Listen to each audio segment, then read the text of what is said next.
बीकानेर में केंद्र सरकार द्वारा आज़ादी के अमृत महोत्सव के प्रथम वर्ष में 10 लाख युवाओं को रोजगार देने की योजना का प्रथम चरण आज बीकानेर में संपन्न हुआ।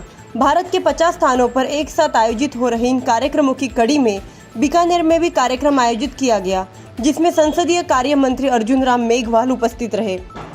केंद्र सरकार द्वारा आज़ादी के अमृत महोत्सव के प्रथम वर्ष में 10 लाख लोगों को रोजगार देने का जो उद्देश्य रखा गया, उसके तहत संसदीय कार्य मंत्री अर्जुन राम मेघवाल ने बीकानेर में 44 युवाओं को नियुक्ति पत्र सौंपे।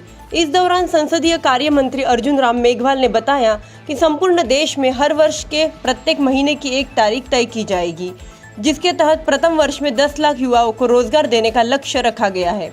इसी कड़ी में आज जयपुर में रेल मंत्री अश्विनी वैष्णव, जोधपुर में गजेंद्र सिंह शेखावत तथा बीकानेर में उनकी उपस्थिति में यह कार्यक्रम आयोजित किया जा रहा है। उल्लेखनीय है कि इस कार्यक्रम में प्रधानमंत्री नरेंद्र मोदी भी वर्चुअल माध्यम से युवाओं से रूबरू हुए। बीकानेर के रेलवे ऑडिटोरियम में आयोजित हुए इस कार्यक्रम में रेलवे डीआरएम राजीव श्रीवास्तव ने बताया कि यह भारत सरकार का एक नवाचार है, जिसके तहत पूरे देश में 50 स्थानों पर ऐसे रोजगार मेलों का आयोजन किया जा रहा है। इसी के तहत आज बीकानेर में केंद्र सरकार के 6 विभागों में, जिनमें रेलवे, डाक विभाग, 3 बैंक तथा बीएसएफ को शामिल किया गया। इनमें 44 युवाओं को आज नियुक्ति पत्र दिए गए।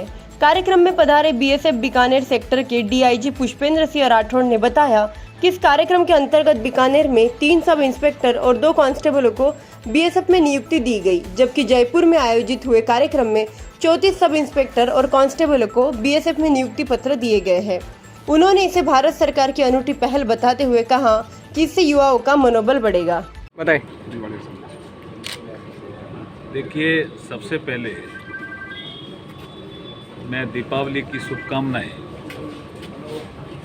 बीकानेर वासियों को, मेरे सत्संगीय क्षेत्र के सभी नागरिकों को देता हूं, प्रदेशवासियों को, देशवासियों को भी देता हूं, क्योंकि ये दीपावली का जो पर्व है वो भारतीय संस्कृति का एक महत्वपूर्ण पर्व है। और मैं चूँकि इस समय संस्कृति मंत्रालय में ही, तो आप देखेंगे कि इस बार प्रधानमंत्री जी अयोध्या दीप दीपावली पे जा रहे हैं। तो ये अवसर हमारे जो आध्यात्मिक चेतना के केंद्र रहे हैं, इनको रिचार्ज करने का भी अवसर है।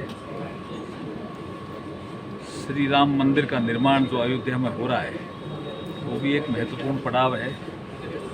और जिस तरह केदारनाथ जी का और हमारे काशी का और हमारे उज्जैन का जो एक भारतीय संस्कृति के अनुरूप कॉरिडोर बना करके जितने भी तीर्थ यात्री जाते हैं, उनके लिए जो सुविधाओं का इंफ्रास्ट्रक्चर खड़ा किया है, इसके लिए मैं प्रधानमंत्री नरेंद्र मोदी जी का भी आभार प्रकट करता हूं। बीकानेर की जनता की ओर से भी आभार प्रकट करता हूं।